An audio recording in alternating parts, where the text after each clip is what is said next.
Good morning students.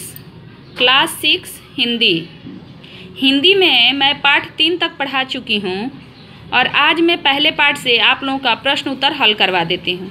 आज मैं पहला पाठ वह चिड़िया जो, इस कविता का प्रश्न उत्तर हल करवा देती हूँ, जिसे आप लोग अपने कॉपी में साफ और सुंदर अक्षर में बना लेंगे।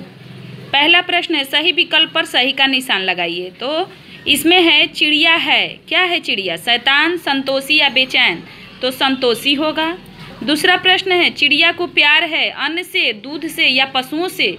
तो इसमें होगा अन्न से। चिड़िया दिल टटोलती है, नदी का, विजन का या वन बाबा का? तो चढ़ी नदी का। चिड़िया के पंख हैं, कैसे पंख हैं? नीले। तो इसको मैंने टिक कर दिया है, आप लोग इसको ध्यान से देख लेंगे और अपने कॉपी में बना लेंगे। दूसरा प्रश्न है, नीचे लिखे पद्यांश को पढ़कर दिए गए प्रश्नों के उत्तर दीजिए। ये पद जो दिया हुआ है, वह चिड़िया जो कंठ खोलकर बूढ़े वन बाबा की खातिर रस उड़ेलकर गा लेती है, वह छोटी मुँह बोली चिड़िया नीले पंखे वाली मैं हूँ, मुझे विजन से प्यार बहुत है।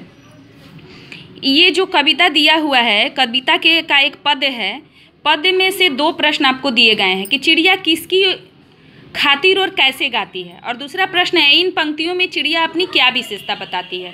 तो आप लोग सबसे पहले इस पद को अपने कॉपी में उतार लेंगे, यहाँ से यहाँ तक पद को उतार लेंगे, फिर इस प्रश्न को उतार लेंगे। उसके बाद इस प्रश्न का क्या उत्तर होगा उसको मैं बना दी हूँ, आप लोग इसमें से देखकर लिख लेंगे कि चिड़िया किसकी खातिर और कैसे गाती है। तो चिड़िया बूढ़े वन बाबा के खातिर मीठे स्वर में गाती है। दूसरा प्रश्न है, इन पंक्तियों में चिड़िया अपनी क्या विशेषता बताती है? तो इन पंक्तियों में चिड़िया अपनी यह विशेषता बताती है कि मैं नीले पंखों वाली छोटी चिड़िया हूँ और मुझे एकांत से बहुत प्यार है।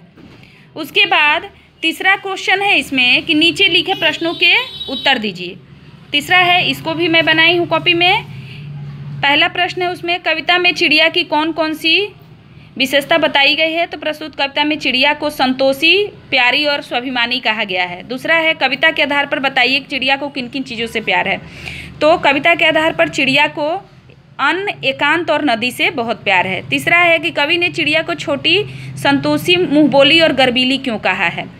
तो कवि ने चिड़िया को छोटी, संतोषी, मुँहबोली और गर्वीली इसलिए कहा है कि चिड़िया कच्चे अधपके अन्न को खुशी से खाकर वन में पेड़ की डाली पर बैठकर मीठे स्वर में गाती है और प्यास लगने पर उफनती हुई नदी का मन टटोलकर पानी की बूंद पीती है। ठीक है, तो ये प्रश्न मैंने आप लोगों का हल करवा दिया है। उसके बाद चौथा प्रश्न है इसमें कि नीचे लिखी कविता पंक्तियों का आशय स्पष्ट कीजिए। 2 कविता की पंक्ति दी गई है, रस उड़ेलकर गा लेती है और चढ़ी नदी का दिल टटोलकर जल का मोती ले जाती है।